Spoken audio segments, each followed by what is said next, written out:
हमारे चैनल को सब्सक्राइब करें और वीडियो सबसे पहले अपने मोबाइल पर पाने के लिए बेल आइकन को दबाएं। नमस्कार, मैं हूं अनिल वर्मा शेखर। आई विटनेस न्यूज पर आज देखिए, प्रमुख उद्योगपति पिक्कू बाबू का निधन, पूरे जनपद में शोक की लहर, शोक संवेदनाओं का तांता। प्रमुख उद्योगपति चंद्रप्रकाश अग्रवाल पिक्कू बाबू का लंबी बीमारी के चलते निधन हो गया। वो 95 वर्ष के थे। पिक्कू बाबू विभिन्न क्षेत्रों में सक्रिय रहकर समाज सेवा करते रहे। राष्ट्रपति प्रतिवाद्य अभी सिंह पाटिल ने पिक्कू बाबू को उनके द्वारा कैंसर उन्मूलन के क्षेत्र में दिए गए योगदान के लिए सम्मानित किया था।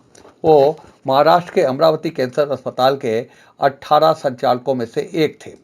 उनके निधन का समाचार मिलते ही कायमगंज में शोक की लहर दौड़ गई। तंबाकू, डेयरी, शीतगृह उद्योग में उनके ब्रांड पूरे देश में धूम मचाए हैं। शिक्षा के क्षेत्र में भी उन्होंने नए कीर्तिमान स्थापित किए थे। पिक्कू बाबू की पुत्रवधू मिथिलेश अग्रवाल इस समय राज्य महिला आयोग की सदस्य हैं। पांचाल प्रेस क्लब की बैठक में पिक्कू बाबू के निधन पर शोक व्यक्त किया गया। प्रेस क्लब के अध्यक्ष अनिल वर्मा शेखर ने कहा कि उद्योग के क्षेत्र में फर्रुखाबाद की पहचान पिक्कू बाबू से थी। वरिष्ठ भाजपा नेता दुग्ध संघ के अध्यक्ष सत्यपाल सिंह, भाजपा के नगर अध्यक्ष विकास पांडे, सपा के वरिष्ठ नेता अनिल मिश्रा और युवक कांग्रेस के अध्यक्ष शुभम तिवारी ने पिक्कू बाबू के निधन पर गहरा शोक व्यक्त किया है।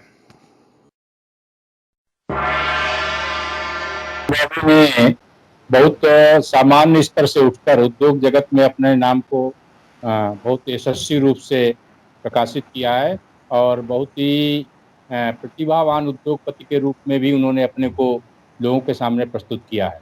आज उनकी जो लगाई हुई पौध है, आज जो उनके परिवार का व्यापार है, पूरे देश भर में वो व्यापार फैला है। सामाजिक क्षेत्र में भी उन्होंने बड़े काम किए हैं। उनकी पुत्रवधू हैं, वो भी सामाजिक क्षेत्र में काम करती हैं। कई बार कायमगंज नगर पालिका की चेयरमैन रही हैं, फर्रुखाबाद में भी चेयरमैन का चुनाव लड़ी हैं, पार्लियामेंट का चुनाव लड़ी हैं, आजकल महिला आयोग की उत्तर प्रदेश की सदस्य हैं। तो ऐसा उनका अपना भरा पूरा परिवार है और उन्होंने 95 साल की आयु प्राप्त की है। अपने यहाँ शास्त्रों में कहा गया है कि जीवे सरदा शतम, 100 साल से ज़्यादा उम्र की अपने यहाँ कल्पना नहीं होती है। उनमें से केवल 5 साल वो कम रहे हैं। ऐसे यशस्वी उद्योगपति और पूरी तरीके से पल्लवित पूरा परिवार और सबके सब प्रकार की उनके पास किसी प्रकार की कोई कमी नहीं थी और लंबी उम्र पाने वाले आदरणीय पिक्कू लाला जी को हम सब विनम्र श्रद्धांजलि अर्पित करते हैं।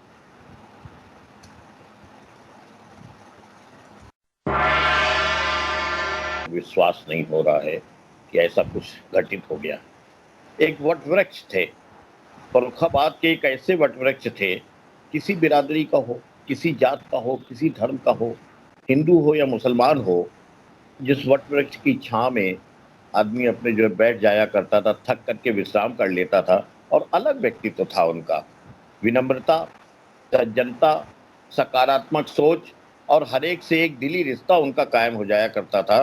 और मैं सच कहूँ तो मुझे तो बिल्कुल मतलब जो है वो एक ऐसा दिली रिश्ता मेरा उनका था कि बस वो सामने पड़ते थे और हृदय करता था कि मैं नमन करूं इस व्यक्तित्व को, जिन्होंने फर्रुखाबाद के विकास के लिए जितना कुछ किया पिक्कू बाबू ने, शायद उस भावना के साथ में जो है वैसा नहीं हुआ होगा। कायमगंज को जो है उन्होंने जिस तरीके से विकसित किया, जैसे अपनी गोद में लेकर के कोई माँ जो है वो अपने बच्चे को पालती हो, उसी हिसाब से उन्होंने फर्रुखाबाद को पाला पोसा है। और हम अपनी जो है विनम्र श्रद्धांजलि उनको अर्पित करते हैं और ईश्वर से हम ये कामना करते हैं कि ईश्वर उनके परिवार को, हालांकि उन्होंने संस्कार भी ऐसे डाले हैं जो उनके बच्चों में भी ऐसे आए हैं कि मैं समझता हूँ कि जो झंडा, जो भावनात्मक और लगाव का, इसका सबका जो एक परचम उन्होंने लहराया था, वो सत्यप्रकाश जी और लक्ष्मी भाई जो हैं और उनकी पुत्रवधू आदरणीय मिथिलेश अग्रवाल जी, उसको जो है वो अपने आगे बढ़ाएंगे और वही संस्कार हैं। बस उनकी अनुपस्थित हमें हर मौके पे खलेगी और वो हमें जी, ये एक दुखद खबर है क्योंकि आदरणीय चंद्र प्रकाश अग्रवाल जी, पिक्कू बाबू, हम सब लोग प्यार से पिक्कू बाबू बोलते हैं, वो सिर्फ एक फर्रुखाबाद के लिए सिर्फ एक उद्योगपति ही नहीं, वो एक उदार व्यक्ति के धनी थे और सामाजिक क्षेत्र में उनका काफी योगदान रहा है। मैंने जब से उनका नाम सुना है, उनके बारे में सुना है, तो लगता है कि आज हमने फर्रुखाबाद ने एक ऐसे व्यक्तित्व को खो दिया जो कहीं ना कहीं फर्रुखाबाद की प्रगति में जिसका एक बड़ा योगदान रहा है, कई कई हजार लोगों को रोजगार देने में तरह तरह के उद्योगों द्वारा आदरणीय पिक्कू बाबू का एक बड़ा इसमें योगदान रहा है। मैं हाथ जोड़कर उनकी आत्मा की शांति के लिए ईश्वर से मांगता हूं कि आत्मा की शांति के लिए दुआ करता हूं और उनके परिवार को यह दुख सहने के लिए ईश्वर उन्हें शक्ति प्रदान करे। शत शत नमन। निश्चित तौर पर फर्रुखाबाद शहर के लिए इस कोरोना काल में ये एक बड़ी क्षति है, क्योंकि फर्रुखाबाद का ऐसा कोई घर नहीं है जिसमें श्रद्धेय पिक्कू बाबू को लोग जानते ना हो, लोग समझते ना हो। समाज सेवा में उनका योगदान अतुलनीय है।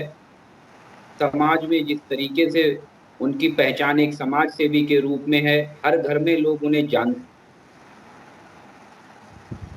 इस कोरोना काल में एक बड़ी क्षति से गुजर रहा है और हम सब जिम्मेदार नागरिक होने के नाते इस दुख की घड़ी में ईश्वर से प्रार्थना करते हैं कि उनके परिवार को ये दुख सहन करने की शक्ति दे और उन्हें पुण्य आत्मा को अपने श्री चरणों में स्थान दे। ऐसे हम सब प्रभु से प्रार्थना करते हैं।